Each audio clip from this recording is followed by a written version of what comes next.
Suaranya semakin deket.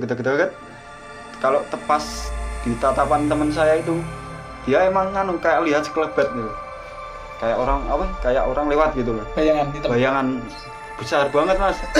Suaranya gede banget, kayak wah, nggak bisa dibayangin. Tapi saya sendiri cuma bisa dengar suaranya aja. Assalamualaikum warahmatullahi wabarakatuh. Halo teman-teman, sekarang kita bertemu lagi di channel saya, Fandi Setio Aktivitas. Di sini kita telah kedatangan dua narasumber. Yang pertama, namanya siapa, Mas? Saya Novel Aditama. Novel Aditama? Oh iya, siap. Dari Magelang juga. Dari Magelang. Satunya Mustafa. Ini teman saya dari STM sampai sekarang masih gini guys. Terus mantap. Untuk sekarang kita berbeda dengan yang kemarin-kemarin. Sekarang kita mencoba ini guys, kedatangan narasumber, mencoba cerita-cerita tentang pengalaman kedua teman saya ini ketika naik gunung. Bagaimana ceritanya? Langsung saja, tidak usah lama-lama. Untuk yang pertama sama Mas Novel, monggo Mas. Oke, ini cerita dari mana juga nggak tahu. Ini berarti latar belakangnya harus gaib atau harus gimana? Terserah. Kalau ada ya misteri Mas. Jadi gini, mungkin sama keresahan mungkin ya tak ucapkan di sini. Saya mendaki itu udah sekitar 2010 SMA kelas 1. Awal masuk SMA itu di STM. Itu awal naik gunung itu dulu masih jarang sekali orang yang naik gunung, itu hal awam, hal tabu. Kalau aku ngajak teman-temanku yang satu circle gitu, ayo naik gunung, itu pasti mereka takut. Pada nggak mau? Ya jelas. Mereka udah mindset mereka gunung itu mesti binatang buas, setan, iblis dan lain sebagainya, di kegelapan gituan. Tapi udah tak coba mendekati salah satu teman dari temanku itu naik gunung juga udah lama. Dia anak STM Cawang juga, salah satu stupa. Dia anak stupa. Aku naik sama dia, ternyata dia juga basicnya dulu kakaknya juga koordinator dari stupa juga. Pertama sama dia naik gunung, beberapa orang itu dari beberapa orang yang nggak kenal Mas. Jadi aku baru kenal, aku ngajak teman yang juga baru kenal, dia juga bawa teman yang beberapa juga baru kenal. Jadi emang dari Magelang itu cuma orang itu terbatas kalau yang mau naik gunung. Beda kalau sekarang, jangan disamakan. Iya, beda. 2020 ya, 2011 itu emang beda sekali. Berjalannya waktu sampai aku pernah wedi, katanya naik gunung wedi. Pernah sampai aku coba naik gunung sendirian ke Merbabu. Itu nantang karena pas zaman aku pertama kali. Udah ada pengalaman berarti. Jadi aku ngerti takut ini gunung seperti apa. Dan itu bapakku juga dulu juga pendaki. Katanya malah dulu naik gunung itu cuma sendiri, nggak usah bawa bekal, kayak kata-katanya seperti itu. Coba uji mental seperti apa sih kalau naik gunung itu gitu. Tapi 2012 itu ada film layar lebar yang 5 cm yang ada di Semeru. Itu yang membuat mungkin salah satu pendukungnya ada film itu. Jadi sudah banyak mereka yang tadinya awam dengan gunung, mereka tahu ternyata di gunung nggak seram itu. Jadi termotivasi ya? Termotivasi, ternyata pemandangannya seperti itu. Apalagi orang-orang yang naik gunung, dia langsung upload ke media sosial. Soalnya pas zaman aku 2011, 2012 sampai 2012 itu Instagram belum semarak sekarang. Setiap orang punya Instagram, mana sih yang nggak punya Instagram? Mungkin ibu aja, ibu engineer sih punya. Waduh, Mas. Sama aja. Sepantaran kita pasti punya gitu. Rata-rata. Yang Instagram tunjukkan adalah view pemandangan yang bagus di alam dan lain sebagainya. Mungkin itu yang membuat mereka juga butuh apa ya? Mereka butuh apa namanya ya? Untuk yang ditampilkan di Instagram itu apa? View alam atau gitu. Makanya sekarang udah agak ramai. Jadi sekarang udah malas sebenarnya saya Mas. Terlalu ramai itu bukannya seperti apa, tapi takut kalau semakin banyak yang ke gunung kan gunung rusak dan lain sebagainya itu makin riskan. Karena kita awal dari sana itu kepinginnya bukan keindahannya. Aku kepingin ke gunung itu awalnya cuma pengen menyepi, maksudnya menepi dulu dari kehidupan sing hingar-bingar kota dan lain-lain. Aku pengen fresh di masalah-masalah yang ada di kota, kepenatan itu biar fresh itu saya menyendiri. Itu sih sebenarnya kalau banyak orang yang suka naik gunung awalnya dari situ, kalau view dan lain sebagainya itu sebagai bonus. Kebalikan dengan sekarang ya. Nah, mungkin seperti itu Mas. Niatnya orang sekarang itu naik gunung mesti udah macam-macam, karena terlalu banyak orang naik gunung, jadi ya udah kita nggak bisa bedain antara orang yang beneran niat naik gunung buat menepi atau yang emang buat itu Eksis. Kan eksis kan kadang orang sekarang naik gunung cuma niatnya buat itu cari foto atau apa gitu. Itu nggak masalah maksudnya, Ya, asal tetap dalam koridor menjaga Ya. lingkungan, menjaga ekosistem yang ada di gunung. Karena kita di sana bertamu ya, kita di sana bertamu, kita seharusnya harus menjaga lingkungan sana. Kita percaya di sana ada hewan, makhluk lain juga ada, hewan, tumbuhan dan makhluk penunggu sana sebelum kita. Seharusnya kita menghormati yang ada di sana. Saya kurang pengalaman kalau hal yang melihat mistis, tapi kalau hanya sekedar ilusi atau semacamnya, saya cukup pernah di beberapa gunung. Di beberapa gunung sering pas aku naik sendiri pun juga ada kalau gelagat seperti itu. Itu biasanya kalau aku mulai seperti itu biasanya ada di titik terendah konsentrasi. Kalau aku konsentrasinya udah di sini udah ada rasa takut gitu. Ada rasa takut itu baru terjadi. Kalau kita nggak takut, kita santai, kita fokusnya ke capek atau kita fokusnya ke apa, kita nggak kan? Iya, itu kalau menurutku mindset aja sih dari dalam apa ya namanya common sense, dari dasarnya kita udah takut, udah wah ini ada apa ya, ini ada apa, itu yang membuat kita yang imajinasi kita itu akan tertuang di nyata. Aku selalu berpikir seperti itu, apa yang kita imajinasikan itu yang akan terjadi gitu Mas. Mungkin ada cerita lain. Sebentar, pengalaman yang paling horor ya, paling ngeri di gunung mana Mas? Oke, horor, karena horor itu kan relatif. horor itu banyak, maksudnya horor ngeri kan, horor itu ngeri. Itu kita ada paling horor. Oke, kalau horor yang masalah mistis. Aku ke Gunung Lawu Sindoro, aku pernah dibunyi gamelan, gong, sama aku lihat itu malam jam setengah pulang dari Sindoro itu jam setengah 12-an, lihat gong ya. Setelah itu pas aku senter ke depan itu yang terlihat itu seperti lukisan. Jadi tak suruh berhenti dulu, kita berdoa.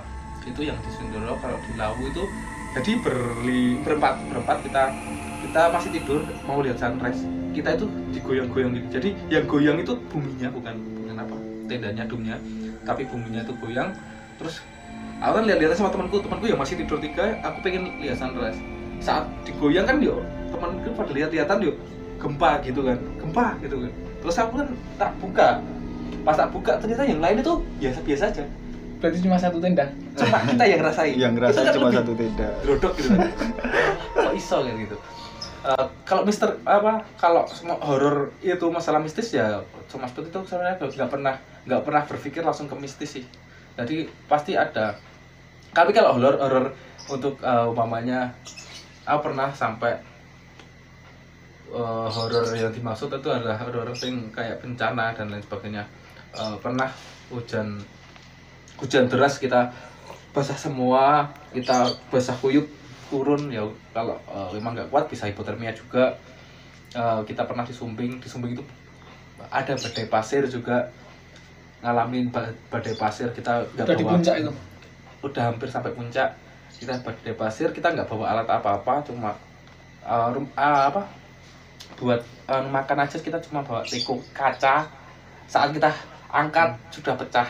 Jadi kita udah nggak bawa angkat-angkat, cuma bawa, alhamdulillah ibu membawakan gorengan.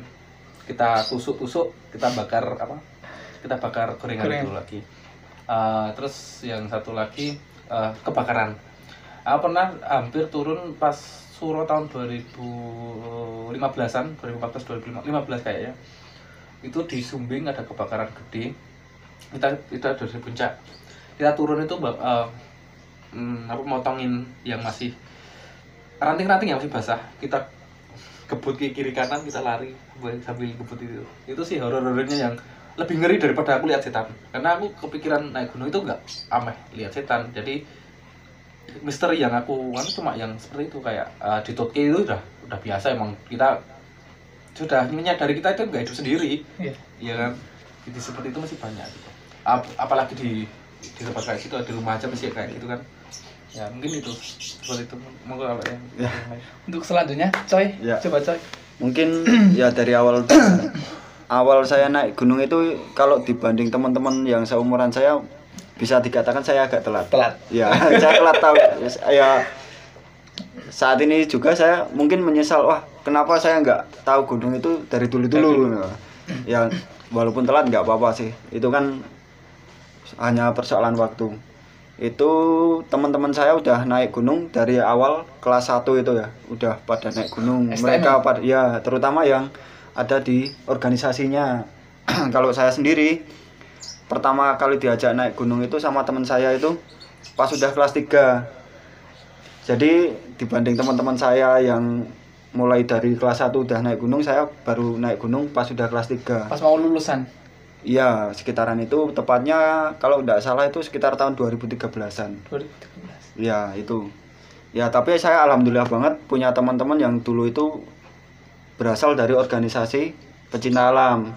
Dari mereka saya tahu, oh ternyata naik gunung itu bahwasanya perlu persiapan yang mendalam. Kita mau naik gunung itu, alatnya yang dibawa apa aja, persiapan naik gunung, melihat cuaca dan sebagainya itu harus diperhatikan. Nah, dari situ saya belajar, oh ternyata kalau semuanya kita mau berpergian itu ada syarat-syaratnya, ada yang perlu kita perhatikan. Kalau mau naik gunung, yaitu kita perlu mengenali dulu medannya seperti apa. Kalau sekiranya kita belum mengenali medannya seperti apa, ya kita harus membawa persiapan yang lebih. Nah, itu. Alhamdulillah saya dulu diajari sama teman-teman saya yang persiapan yang lebih, ibaratnya kayak gitu. Jadi untuk kayak pengalaman yang horor, untuk yang bersifat selain mistis, alhamdulillah saya lebih bisa mengatasinya. Jadi yaitu kayak kalau hujan, badai dan sebagainya, kita langsung udah ada persiapan, kayak yang minimal kalau masih perjalanan langsung kita, mungkin kalau semuanya masih hujan deras pun kan itu masih aman lah, asal jangan pas hujan petir. Hujan petir jalan agak mikir-mikir juga. Sabar ya. Iya, itu hati bahwa biasanya kan tetap kalau naik gunung elektronik itu mesti banyak loh. Power bank, HP, terus apalagi musik box. Ya, itu kan barang-barang yang bisa menimbulkan kayak semacam radiasi atau sinyal itu kan. Itu kan otomatis bahaya juga, pemancing juga itu. Jadi kan ya itu yang perlu diperhatikan kalau semuanya hujan petir. Kalau hujan deras aja itu ya mungkin bahayanya ya satu, semuanya kita jalan ya lihat-lihat kondisi yang ada di sekitar kita, kayak pohon nanti longsor. Iya, longsor, pohon nanti suatu saat tiba-tiba itu ada pohon udah rapuh, jatuh kan bahaya juga itu. Tapi kalau yang itu kayak pengalaman yang selain mistis itu mungkin lebih bisa diatasi gitu ya. Jadi kita sebelum naik gunung alangkah baiknya kita memperhatikan apa yang harus kita persiapkan sebelum naik gunung gitu. Kalau untuk pengalaman yang lebih ke mistis sendiri, jarang juga sih saya mengalaminya. Tapi cuma pernah? Ya pernah sesekali lah. Itu kejadian dulu kalau nggak salah di Gunung Merbabu. Tahun berapa Mas? Tahun berapa ya? 2015, enggak 2014. Kalau nggak salah 2015 habis itu. Lulus ya? Lulus. Ya udah lulus berarti itu. 2015 itu saya berangkat, kan itu pulang kerja Mas. Pulang kerja, saya dulu kan kerjanya di mall ya. Jadi kalau Sabtu sama Minggu kan nggak boleh libur. Padahal kalau waktu itu gunung itu ya ramenya kalau nggak ya sekitar Sabtu Minggu weekend gitu. Saya liburnya mesti senangnya ambil hari Senin. Jadi kan Sabtu Minggu itu kan otomatis long shift. Long shift udah wah badan pegel-pegel dan sebagainya, nah itu baru kita buat refreshing hari Seninnya. Nggak capek om coy? Ya dikatain capek ya capek, cuma kan paling enak kalau cari libur ya. Kalau dulu kalau saya senangnya mesti hari Senin itu. Hari Senin saya libur, pas itu saya naik, kan itu hari Minggu naiknya. Habis pulang kerja, packing langsung naik. Nggak tidur? Enggak. Otomatis kan naiknya malam. Persiapan fisiknya kurang berarti. Terus Itu otomatis naiknya malam. Ya, beneran sampai di belum pos ya. Sampai di base camp Mekas itu kan itu lewat Merbabu lewat Bekas. Sampai di base camp Mekas itu jam 8 kalau tidak salah, jam 8 malam. Pulang kerja, persiapan langsung OTW sama temen, berduaan itu dulu. cewek. Ya cowok. Ya sering sama cowok. Oh enggak juga. Jangan gitu.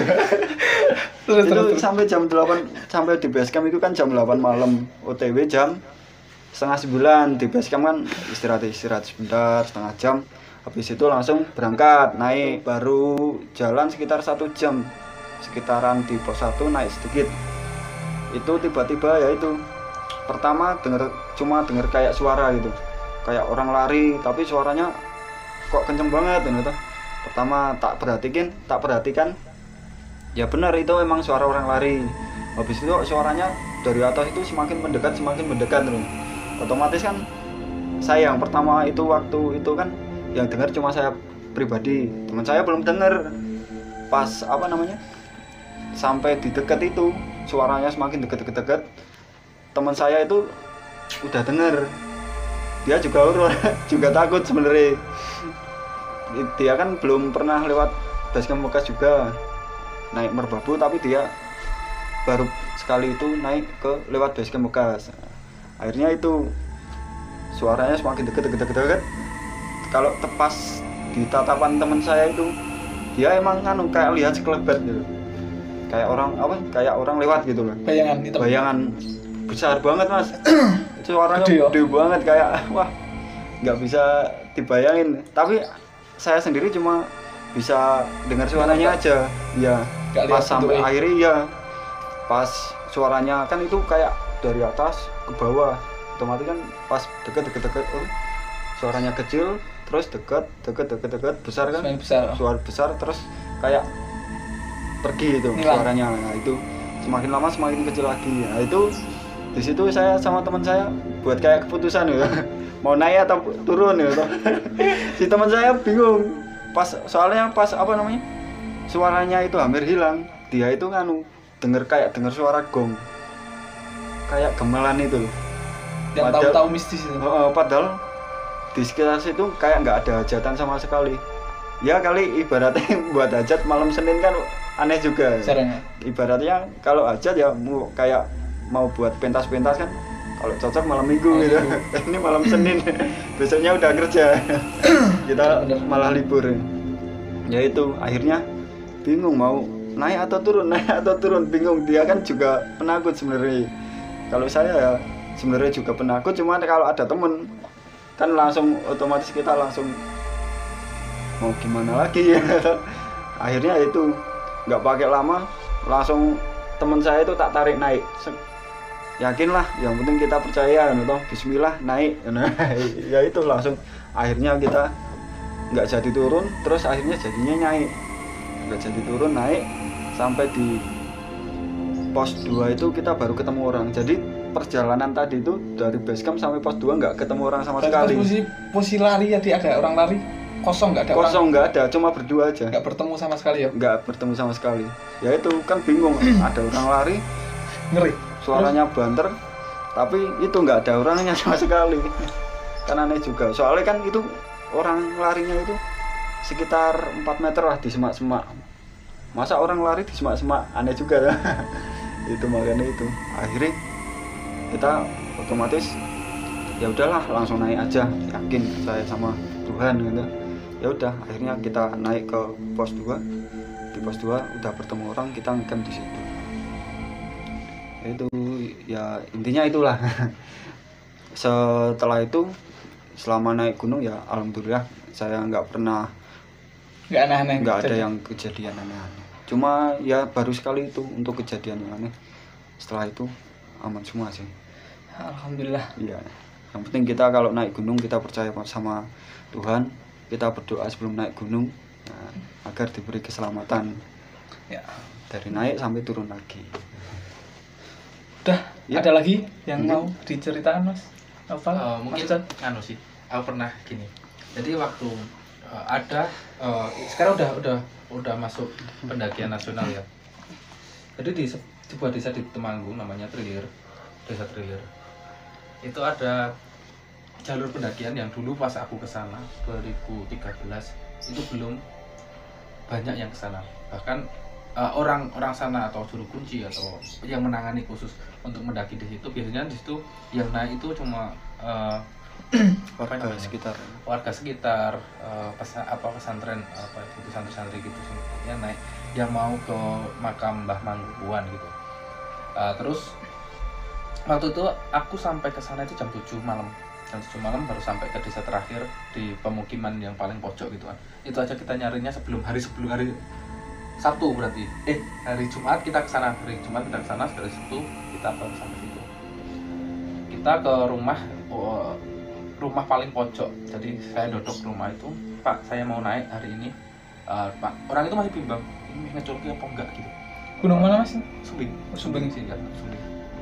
Desa Trilir sekarang udah jadi pendakian umum, sudah jadi nasional sih. Jadi itu namanya pendakian apa sih, jalur pendakian Trilir itu apa yang sebelahnya Banaran. Itu kalau kita mendaki beda jalur, tapi besok nantinya kalau sampai ditemukan di jalur apa ya, eret apa ya, nanti tempuh. Jadi Ketemunya di situ ya? ada titik temunya. Jadi di situ aku sama teman-teman cuma berempat coba ke Gunung Sumbing itu kan, lewat situ kita udah kayak keluarga sendiri di sana, sampai mau digodokin banyu gitu, dimasukin air, dikasih ke deterjen sekitar 5 literan.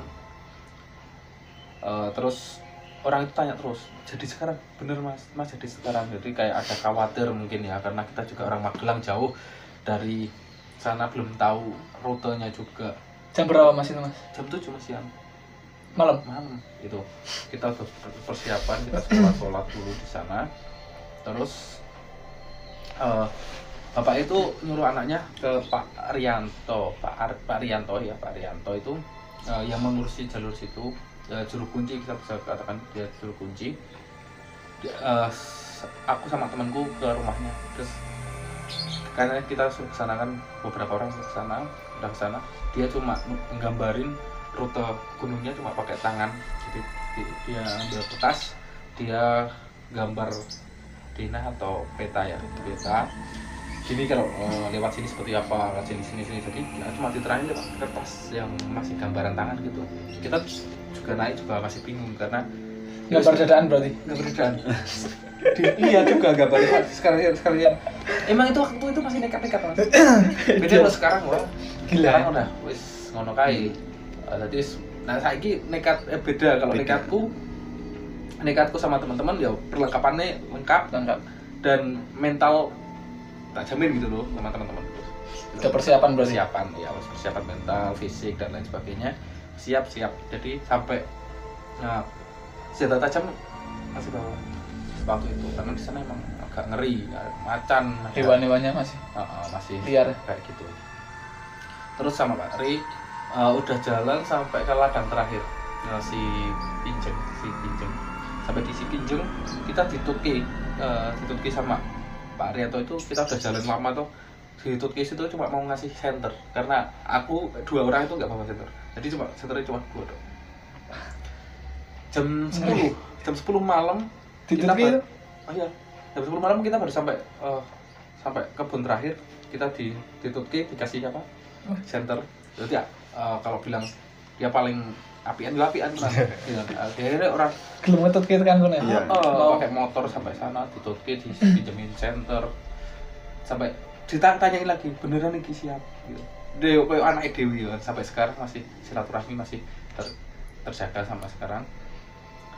Terus kemudian kita sampai di perbatasan hutan, kita blank.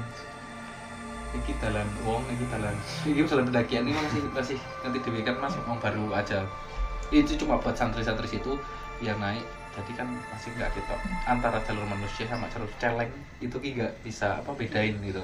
Nah jalur celeng ya itu ada jalan set itu langsung buntu.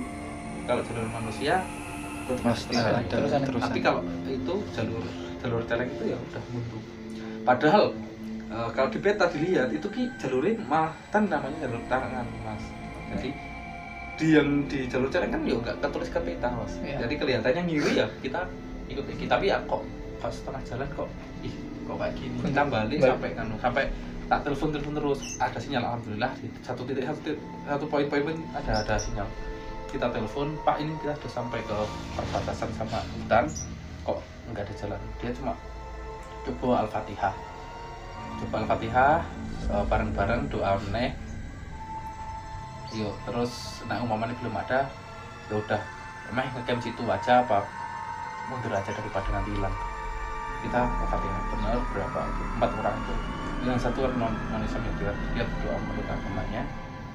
Kita berdoa, setelah kita berdoa langsung temanku langsung tahu ini jalannya. Itu ya kalau digabungin dengan dikasih petunjuk mungkin bisa kasih petunjuk atau ya mungkin jadi merasa tenang gampang kejadian untuk memilih jalan. Jalannya itu agak naik ngiri gini kan padahal kalau di peta kirinya gini tapi kalau di sana itu agak serong apalagi nanjak dikit. Tapi temanku langsung ini berarti benar. Itu semak-semaknya masih kalau kita jalan pakai jaket gitu sobek karena saking rimbunnya rumputnya tinggi saking rimbunnya tapi jalannya masih kelihatan dikit kelihatan. Kita jalan alhamdulillah kita udah dapat jalan yang benar kan. Sudah sampai si Jengking terus ke pos 1 terus kita nggak ada kita cari tempat yang agak landai kita bermalam di situ. Nggak ada mas, nggak ada temen yang naik lagi rombongan lain? Nggak ada, itu cuma satu rombongan ya? Iya, biasanya warga situ sudah naik kalau Ramadan selikuran kalau di sini kan selikuran. Nah selikuran Ramadan itu kalau enggak Suro jadi hanya hari-hari khusus biasanya orang-orang sekitar situ tuh naik gunung. Nah, jadi nggak usah berpikir besok dan nanti ketemu orang. Bandaran masih sepi mas, masih belum ada malah. Ya maksudnya belum resmi mungkin ya jalurnya tapi pas kita naik terus kita turun juga nggak ketemu rombongan sama sekali kan. Kita naik sepi, turun sepi, tapi kita nggak sampai puncak sih karena waktu udah siang banget. Kita kehabisan air minum, kita cuma bawa 5 liter 7 liter sama yang itu sama bawa kita aqua 2 kita bawa 7 liter untuk apalagi itu habis kebakaran. Jadi pas kita kesana tuh habis kebakaran dari kerontang gitu mas, hitam semua serumputnya. Jadi air juga nggak ada, biasanya ada di jalur di situ ada jalur air, tapi pas kita kesana jalurnya ketutup rumput habis kebakar itu. Kita mau turun nggak kelihatan jalan, aku coba kakiku turun satu gini blesek gitu, wah ini nggak usah mas, nggak kelihatan. Iya, bahaya ya mas. Bahaya, jadi ya udahlah. Ini air cuma tinggal 2 literan, kita mau naik apa mau turun. Kita naik sampai ke selangkahan itu jalan air kan hujan agak deres juga airnya. Tapi sampai sana mungkin agak sedikit lagi kita sampai pohon tunggal, jadi pohon cuma satu pohon itu. Dan terus kita memutuskan kita kalau sampai puncak turun cuma bawa 1 liter aja kurang untuk berempat. Ya udah kita putuskan, panas kan mas habis kebakaran mesti hawanya panas. Belum belum niup, nggak ada nyuipan gitu loh.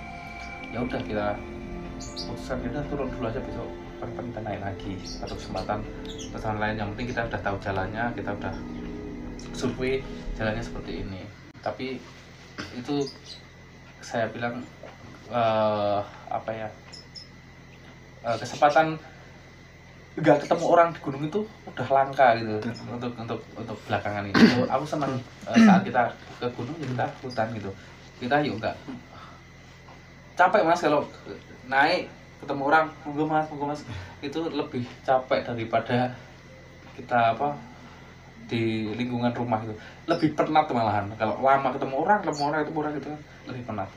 Sama aja kan, ngapain kita naik gunung kalau cuma seperti itu? Mending kita cari tempat ya, kita pengen naik gunung itu yang udah nggak ada orang, kita biar lebih fresh gitu. Mungkin itu sih pengalaman kalau di Sumbing yang mungkin tidak dirasakan orang-orang di era sekarang itu. Sulit dijumpai itu gunung yang sepi, bahkan dari produktif aja mereka tetap ketemu orang gitu. Ketemu 100 mesti ada ya, gitu mas. Ada lagi mas Coy kira-kira? Gak ada sih. Nggak ada. Yang lain saya alhamdulillah untuk pendakian selalu persiapan. Jadi ada kemarin terakhir sama ya, dia di mendaki ke Gunung Lawu. Kita udah punya hard file video, kepingin buat podcast di Gunung Lawu. Kemarin menceritakan tentang sejarah Gunung Lawu. Ini mau tak ceritakan di podcast saya, tapi kok udah ke-upload duluan sama Firsa Besari gitu. Kita kalah. Gak usah lah untuk pribadi. Aku coba kesana pada waktu setelah sehari atau 2 hari. Itu kalau nggak salah hari Senin ada kejadian orang meninggal. Itu 2 orang yang kejadian. Ya, yang satu hilang, yang satu orang situ asli katanya. Itu yang ketemu kan orang sekitaran situ asli.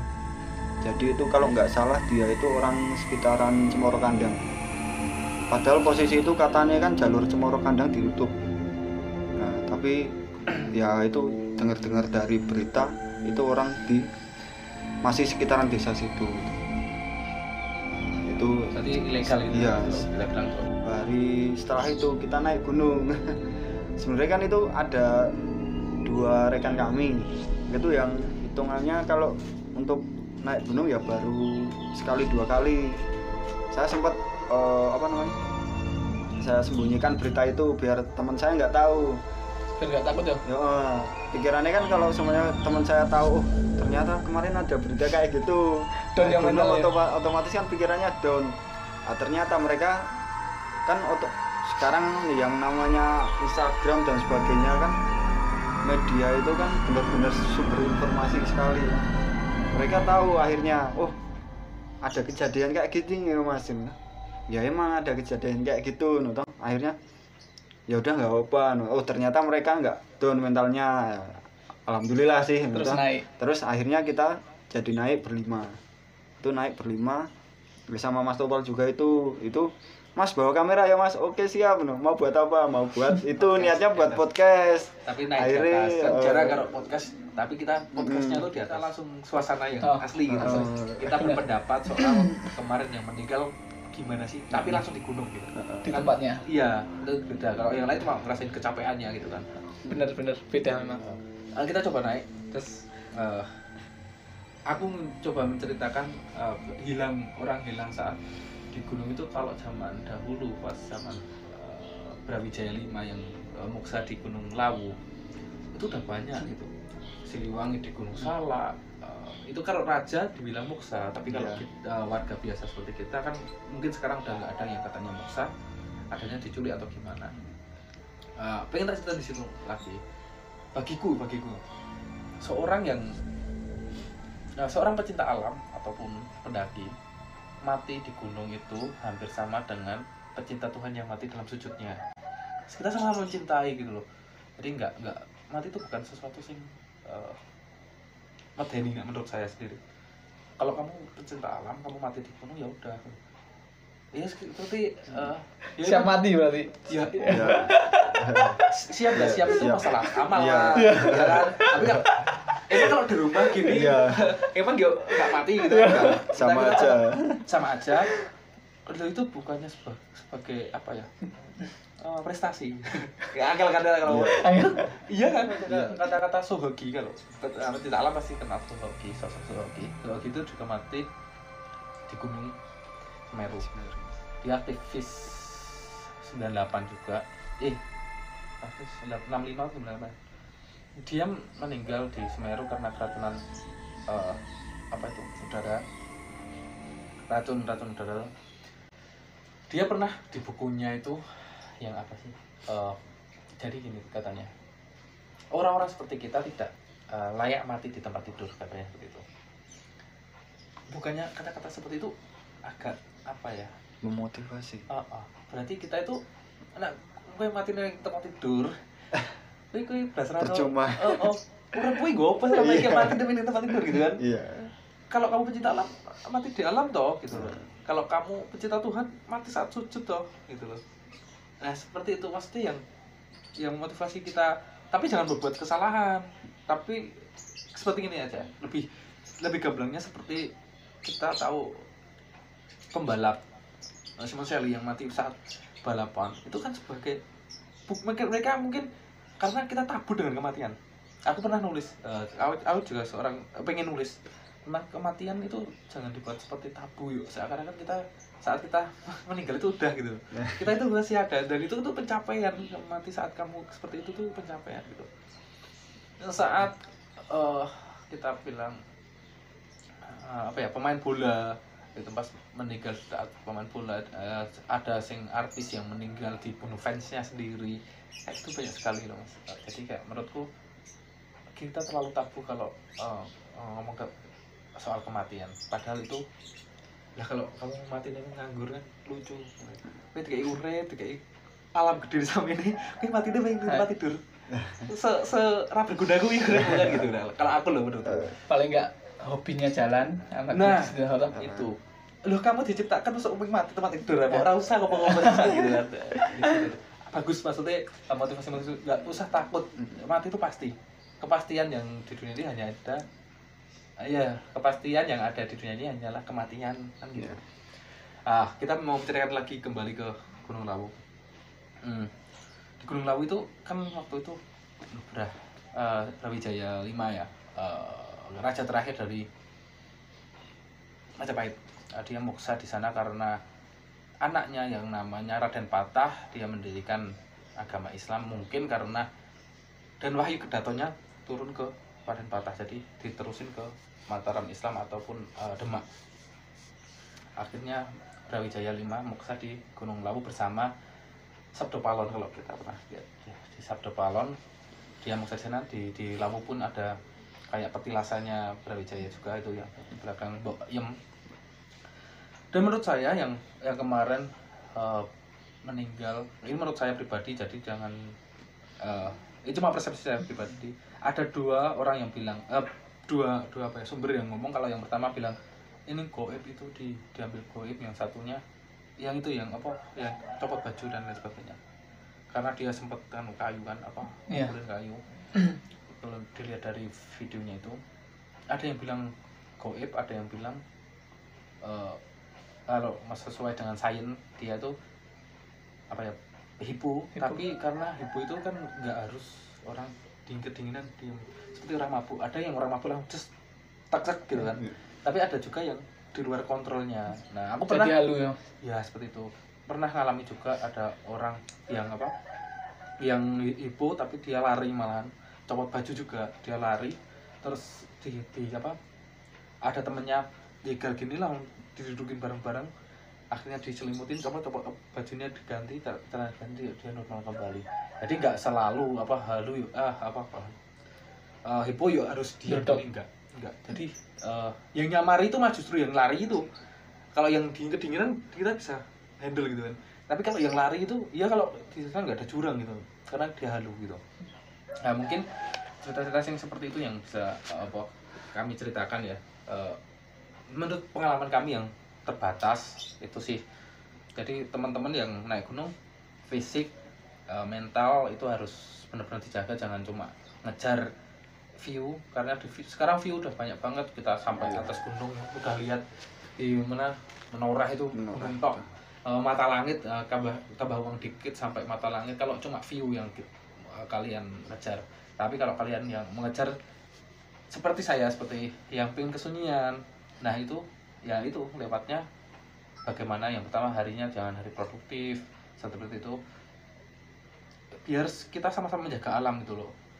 Kalau orang yang pengennya sendiri itu otomatis dia nggak mau alam juga diganggu, jadi pengennya ya aku hidup nggak mengganggu dan aku nggak mau diganggu, jadi seperti itu.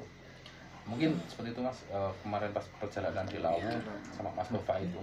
Terus ini terakhir pesan-pesan untuk, kan ada pendakian pemula yang pengen muncak, pesan-pesan yang perlu dipersiapkan untuk pendaki pemula itu seperti apa untuk Mas Soy dulu Mas, gimana ya? yang perlu Kalau dipersiapkan dikatakan pemula, saya sampai saat ini mikirnya saya juga masih pemula. Saya belum pernah naik sampai yang jauh-jauh itu. yang juga belum ada pengalaman sama sekali. Ya mungkin gimana ya? Kalau sebelum naik, alangkah baiknya kita persiapkan apa yang perlu kita persiapkan. Terutama peralatan mendaki kita harus lengkap. Sekarang kan banyak sekali penyewaannya Mas. Itu kalau semuanya nggak punya, kita bisa nyewa. Fasilitas di kota itu sekarang udah banyak banget. Kayak ya itu terutama penyewaan. Terus kalau semuanya mau mendaki kan sekarang itu udah banyak orang yang pengalaman yang udah membagikan informasinya tentang dirinya saat mendaki. Contohnya yaitu video-video mendaki, umpamanya saya pengen naik ke Gunung Merbabu, cek dulu aja umpamanya Merbabu via Selo, via Wekas atau mana gitu tuh, dan lainnya, yaitu kita bisa browsing dulu treknya itu seperti apa, jadi masuknya itu nanti lewatnya mana aja gitu kan. Kalau dulu kan ya itu ibaratnya kita tanya, nek sekarang ibaratnya malu bertanya pun masa ada apa Google tanya ke Mbak Google udah tahu banyak, jawabannya udah banyak yang tahu gitu. Kalau dulu umpamanya kita mau naik sini, oh ternyata belum banyak dari teman-teman pendaki yang share informasi lewat media sosial. Kalau sekarang kan udah banyak. Yaitu lebih ke persiapan ya, sama itu kalau untuk naik gunung jaga perilaku aja, jaga sikap. Kita kan naik gunung seakan-akan kan kita bertamu ke rumah orang lain gitu. Yaitu kalau semuanya kita bertamu ke rumah orang lain kan baiknya kan kita jaga sikap, sopan santun. Ya sopan santun. Ibaratnya kita jangan sampai orang yang punya rumah itu terusik atau gimana itu. Ya mungkin itu aja sih. Selainnya dari Mas Noval ada Mas pesan-pesan? Sebenarnya kalau pesannya hampir sama sih kalau semuanya. Kita pesannya juga untuk generasi yang selanjutnya, kita sempat saya egois. Wah kok usah rame sih, tapi kan ini kan ciptaan Tuhan, pengen semua juga merasakan gitu. Nah, untuk sementara, bukan sementara, tapi untuk sekarang saya juga coba mengurangi untuk mendaki gunung, biar gantian gitu, dan biar ekosistemnya juga nggak terlalu terganggu kalau terlalu banyak. Kalau yang dulu mendaki, sekarang masih mendaki, yang sekarang tambah banyak, gunung itu cuma segitu gitu loh. Pendakian semakin banyak, nanti rusak. Kasihan anak cucu kita besok nggak merasakan pendakian. Kalau yang sudah merasa mendaki, sudah senior ataupun, coba kurangi sedikit aja, kurangi sedikit dan sedikit. Bukan melarang, tapi ayo kita sama-sama jaga, karena kalian sudah pernah. Kasihan yang belum pernah, apalagi kasihan yang anak cucu kita besok juga pengen merasakan mendaki gunung, mendaki keindahannya, nggak dikotori sama kita. Nah seperti itu, ekosistem juga tidak terganggu. Mungkin kalau pesannya cuma segitu. Kalau untuk goib dan lain sebagainya, kalau mendaki nggak, mereka ada tapi nggak perlu kalian besar-besarkan. Kalian biasanya banyak yang podcast tentang kejadian gaib. Sebenarnya saya pribadi kok terlalu disorot gitu loh. Sebenarnya nggak itu kok, semistis itu kok. Kalau kita emang nggak fokus ke situ, kita fokus ke gunung itu cuma pengen apa. Kalau kamu pengen goib ya, yang jadi kata Buya Hamka, tokoh Muhammadiyah dulu, dia bilang gini, kamu itu akan mencari apa yang kamu akan menemukan apa yang kamu cari gitu. Nah, kalau kamu di gunung mau mencari goib, ya yang ketemu goib. Kalau kamu mencarinya kesunyian, ya kamu ketemu sunyian. Makanya kalau rame gini aku mending nggak ketemu, karena aku yang tak cari kesunyian. Ngapain aku ke gunung yang ramean gitu. Teori kata-kata dari Bu Yamka itu benar juga. Kalau teman-teman yang masih mencari view, hanya mencari view, kita banyak sekali kok. Kita banyak sekali view yang sudah alam, yang sudah ada, yang tidak harus kalian berjuang, kalian hanya cukup membayar beberapa, tapi kalian sudah mendapatkan view yang baik. Coba ke sana aja gitu. Kalau kalian belum bisa menjaga lingkungan dan lain sebagainya. Tapi kalau kalian yang pengen kesunyian, pengen mendaki, ya kalian harus tahu konsekuensinya, menjaga alam, menjaga kelakuan, menjaga ekosistem dan lain sebagainya. Kalian harus juga jangan egois gitu, yang kepada diri saya sendiri, wah jangan egois lah, harus tahu kok gitu. Jadi ngalah lah gitu loh, daripada yang dikorbankan anak cucu kita besok. Seperti itu sih. Monggo Mas, lanjut. Terima kasih untuk kedua narasumber, Mas Novel sama Mas Coy. Ya. Nah, ini sekarang kita sudahi dulu guys di sini untuk berbincang-bincang tentang naik gunungnya. Untuk kalian yang pemula, pesan-pesan yang perlu kalian ingat. Yang pertama itu, sebelum naik gunung kalian perlu doa. Doa itu perlu. Terus kalau masih ada kedua orang tua, kalian harus minta izin dulu. Itu wajib sama kedua orang tua kalian. Iya, aku dari awal nggak pernah dapet izin loh Mas. Tapi aku selalu bilang. Nggak pernah dapet izin. Padahal bapak saya pendaki tapi nggak pernah dapet izin. Disayang tuh Mas. Nah, Yang penting itu kalau semuanya kita mau pergi kemana gitu, kalau semuanya wajib izin dulu. Izin. Ibaratnya nek saya Doa aja. Iya. Doa aja. Yang penting doa sama orang tua. Iya. Minta doanya. Soalnya kalau saya izin tetap nggak boleh. Ya, Bu, Banyak saya nggak mau boleh. kesini, minta doanya. Udah. Yang penting kasih kabar kita mau pergi kemana. Jadi Kasih tahu. kabar sama minta doanya biar kita selamat gitu. Kalau kita mintanya izin, wah susah. Susah. asli, karena kenapa ya, orang tua masih beda kan sama kita. Tapi sampai sekarang nggak pernah izin, tapi minta doa gitu. Tahu. Saya bilang, Ya. Bilang. bener. Yang penting bilang, ngabari. Yang penting sampai tujuan itu selamat. Terima kasih yang sudah menonton. Kalian yang suka video ini bisa like, komen, subscribe, dan jangan lupa bagikan. Sekian video ini. Terima kasih. Wassalamualaikum warahmatullahi wabarakatuh. Rayu. Salam.